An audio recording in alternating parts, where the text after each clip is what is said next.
Sex trafficking, human trafficking, violence is not new. It's been since the day one. I often think, how did I end up out on the streets? There's always a need, right? And there's that calling that Jesus said, hey, if you see that I'm down, pick me up. Like basic stuff. I'm from Vancouver, Washington, born and raised. I was a cheerleader. I had a lot of friends, and I ended up meeting a man in a club, and the next day I woke up in Tacoma, and then the day after that we were in San Francisco, and that was it, right? It was very quick.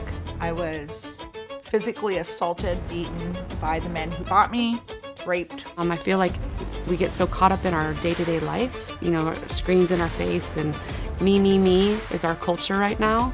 But being able to take time and really look at, how can I be of service? How can I love on someone in a way that is, needed or whatever? I think that is what we're called to do.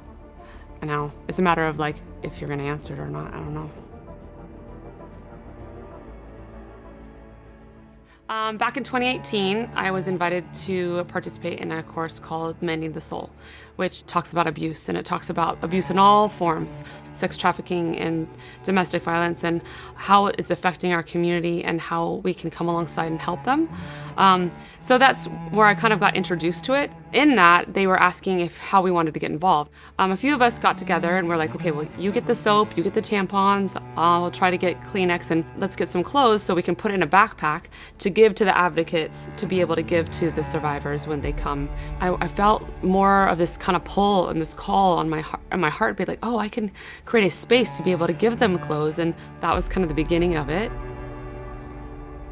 Creation of the shop actually started when I was in the basement. When my first person came into the basement, she came in and she was just looking for some shampoo, like something simple. And I'd worked literally 24 hours to get the place cleaned and organized, just because I wanted to make it at least somewhat inviting to her. So anyways, I convinced her to look into some clothes, and I started putting outfits together for her, and I got a pair of jeans, and she's like, I haven't worn jeans in forever. And I was like, well, those look amazing on you. And then when she left, I was like, it was so lovely meeting you. And you could see she had like a little spark in her eye. She's just like, thank you so much. And I was like, no problem. And she left, and I just knew it. At that point in time, I'm like, this is what I'm supposed to be doing.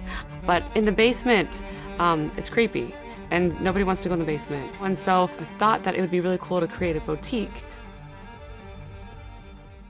a place where we could create kind of a magic, and where not only the customers were excited to be there and shop and they felt like they were getting a deal, but the survivors were able to feel special, and that they were like, oh my gosh, I get to shop here. Like, they felt a little hope.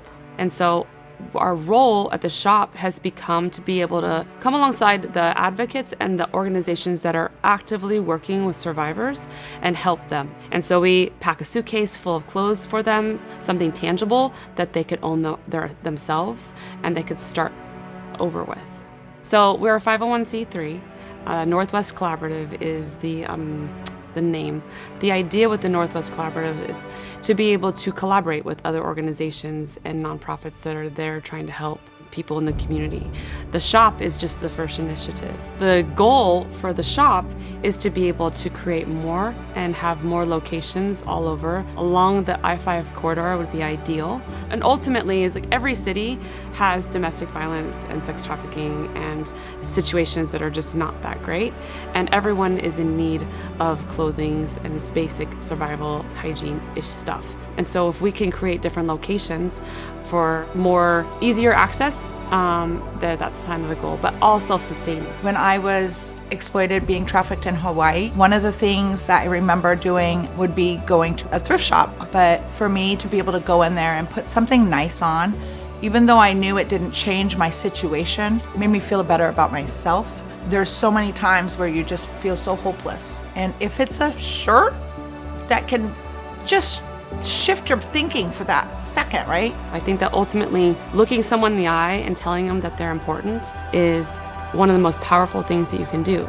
I think that because they are, that we are children of God. We've been given a gift of life. We've been given a gift of being able to create and dream And those dreams and those creation moments for these particular people have been put on hold, and they've been discarded and they've been taken advantage of. And so to be able to love on them and say, so you're going to get through this, and what's coming ahead is going to be even more amazing. Just wait, kind of a thing. Our goal is to love on people. And in loving on them, we're offering tangible clothing and basic hygiene essentials. Come help us. Volunteer, shop, and donate.